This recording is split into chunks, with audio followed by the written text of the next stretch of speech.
નમસ્કાર મિત્રો, પરિમલ ચૌધરી યુટ્યુબમાં આપનું સ્વાગત છે। આજે આપણે જોઈશું જુનિયર ક્લાર્ક ભરતી વિશે। પહેલો લાયકાત જોઈ લઈએ, પછી એના પછી જુનિયર ક્લાર્કની કેટલી જગ્યાઓ છે એના વિશે જોઈશું। પહેલું છે શૈક્ષણિક લાયકાત રાજ્ય સરકાર શ્રી દ્વારા નક્કી ધારાધોરણ મુજબની રહેશે, તેમજ રાજ્ય સરકાર શ્રીની માન્ય સંસ્થામાં કમ્પ્યુટરની પરીક્ષા પાસ કરેલા હોવા જોઈએ। રાજ્ય સરકારની ધારાધોરણ મુજબ આ જગ્યા 5 વર્ષ માટે ફિક્સ પગારની છે, જે 5 વર્ષ પૂર્ણ થશે અને રાજ્ય સરકાર શ્રીને શરતોને આધીન સંતોષકારક કામગીરીના આધારે નિયત કરવામાં આવશે। 5 વર્ષના સમયગાળામાં કોઈ પણ પ્રકારનો ભથ્થા કે અન્ય લાભો મળવાપાત્ર નથી। વિદ્યાર્થીઓની સંખ્યા ઘટે અથવા કોઈ કારણસર સદંતર જગ્યા રદ થાય તો ફાજલનું રક્ષણ મળવાપાત્ર નથી।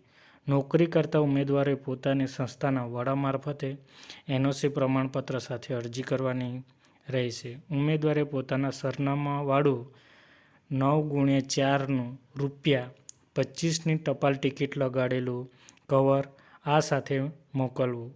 અધૂરી અને અસ્પષ્ટ વિગતોવાળી પ્રમાણપત્રોની નકલો વગરની અરજી માન્ય રાખી શકાશે નહીં।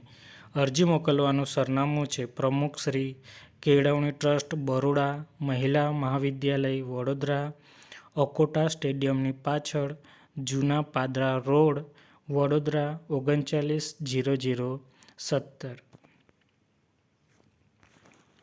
જુનિયર ક્લાર્કની જોઈએ છે। ઓપન કેટેગરીમાં ભરતી છે।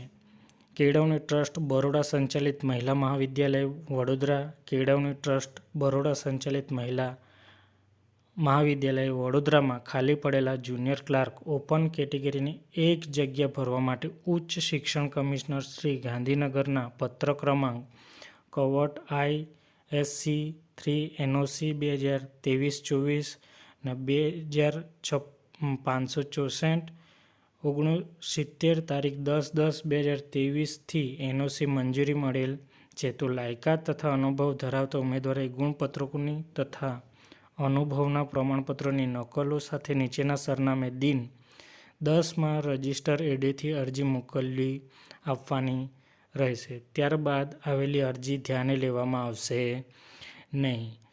જો વિડીયો ગમે તો લાઇક, સબસ્ક્રાઈબ કરવાનું ભૂલશો નહીં। આભાર।